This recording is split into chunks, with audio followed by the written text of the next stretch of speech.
këtë moment delikat, vizita 2 ditore në Vlorë e Ivanka Trumpit, një dhuratë e çmuar për Edi Ramën. Isha në Zvicër, se di, se pas. Jo, në momentin se di a ishte në Vlorë 2 ditë, e pas ishte tu, po ka qenë. Erdhi dhe në Tiranë ajo, po. Po më ka qenë dhe verës këtu e. Atje ku hëngri drek, atje ku ndeni ka ndeni dhe verës. Qëllon që atë vendin unë e njoh, domethënë, se kam qenë disa herë. Kanë ca miqtë mi që kanë aty afër kanë banesat, kanë investim. Nuk e se ka në i vjoj. Ajo erdi dhe në kryeministri, u përshafua me Ramën, e priti. Po, dakord, edhe qa. Nësë është vajza e presidentit Amerikan. A është një dhurat kjo për momentin për Edi Rama? Këtë e di Edi Rama, djali i presidentit të shkuar Amerikan, u dënua gjatë kohës presidentit Amerikan, pra Bidenit, Hunter Biden, 2 herë nga gjykatat Amerikë dhe hetoi nga FBI-a. Ndërkohë që babai ishte president, mos e ngatrojnë gjë. E kuptova. Një herë ishte zëvendës president, pastaj ishte president.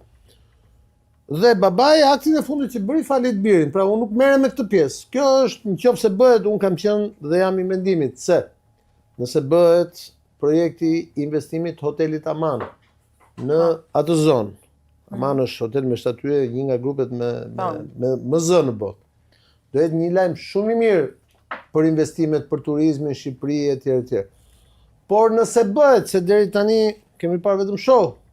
Unë uroj... Ja, s'po vjen kot me 60 arkitekt. Po se di më është, ta shoj. Deri tani kemi parë shumë gjëra të cilat nuk janë bërë. Te aeroporti i Vlorës madje vjet u ngrit avioni, u bë për urimi, u bë promovim, pastaj mas 6 muajsh dolën që kishin shkuar në prokurori, shanin njëri tjetrin, mallkonin ti hajdute ti mashtrues etj. Apo jo? Nuk e vjet ndodhi kjo, nuk e se shumë lart. Pra unë shpresoj që kjo të bëhet, pse? Se është lajm shumë i mirë për Shqipërinë, për atë që vjen më vonë. Por, le t'i kthehemi Sazanit. A diti sa shumë kemi dashur ne shqiptarët që vetëm nishull që kemi, të cilën e kemi të pabanuar, të vit na e marri gjithmonë dikush. E kemi treguar gjithmonë këtë narrativ. Kemi thënë duan të na e marrin italianët, që nga lufta 1920-s. Ka banu në herë në italianët? Pa jo që tha Berisha ishte e vërtet që ka dash me negociu me Berlusconin diku? Po, kjo është një mashtrues tjetër, kupton se këta janë gjithë, ta gënjejnë gjithë, kupton se kishte hall Silvio Berlusconi, po të ashtu do merr me Berishën. Sillte kapitalet dhe merrte dhe i bënte ku. Berisha thot tani Berlusconi se Berlusconi ka vdek, s'ka kush të shkojë. Tani, në 1920 kanë dashur na e marrin italianët. Në 1939 kanë dashur prapë na e marrin italianët. Ne gjithmonë duam që Sazani na marrë kush. Sazani fatkeqësisht është gjithmonë i pabanuar. E vetmja kohë që është banuar është kur shteti shqiptar vendosi të bëjë një repart ushtarak aty dhe bëri ca kapanone, kupton? As në ndecet s'kan ndajt aty, kanë ndajt këtema ta brenda dhe poshtë në Pashaliman. Pastaj shpresuam që do ishte traktati i Varshavës që do e merrte dhe nga Sazani do bënte namin. Kujtohet tek dimri i madh i Ismail Kaderes që nga aty në ndecet nga Sazani do bënë namin me Zeun, nuk do dilte më kush mirë me Ze. Flota 6 do hiqte etj.